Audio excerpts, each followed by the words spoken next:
Judas Iscariot is probably one of the most detested figures in all of the Bible, and it's easy to understand why. He was among Jesus' closest friends and disciples, one of the 12, chosen after Jesus spent a night in prayer, Luke 6:12 to 16.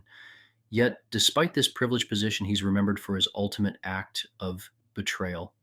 We don't know as much about Judas as we do about Peter, John, or James, but we know he was entrusted with the group's finances, John 12:4 through 6.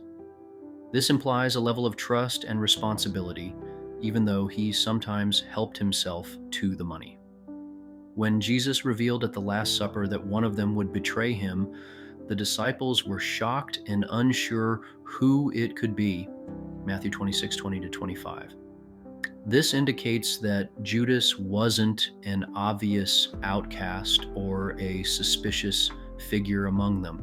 He blended in, and even though they might have known about his flaws, they didn't see him as a traitor. Now, let's consider an intriguing possibility. What if Judas wasn't motivated solely by greed?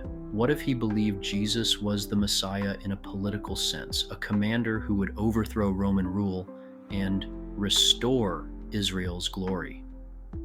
Many of the people, and perhaps even the disciples, expected a conquering hero, not a suffering savior. What if Judas thought he could force Jesus' hand? Perhaps he believed that by handing Jesus over, he could trigger a divine intervention, a moment where Jesus would finally reveal his power and establish the kingdom they all longed for, to finally become the warrior king alluded to by prophets like Zechariah and Isaiah. What if that was all it would take for Jesus to finally do what many of the Jews of that time wanted him to do? Kick Rome out of Israel. This is speculative, but it's worth pondering. It aligns with the misunderstandings many had about Jesus' true mission. In the end, Jesus wasn't the kind of Messiah people expected. He wasn't a military conqueror. He was infinitely more than that. While the Jewish people of that day were worried about, the occupation of their nation, Jesus was concerned over the state of their eternal souls. They couldn't see beyond their own immediate desires.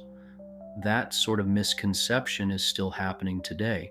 A lot of us reject Jesus because we want him to make us rich, attractive, or powerful, and that doesn't happen. We resolve ourselves to look for those things elsewhere, all because we're missing the bigger picture. When we think about Judas, I think it's important to consider his story as a cautionary tale. It challenges us to examine our own motives and to seek a deeper understanding of who Jesus truly is.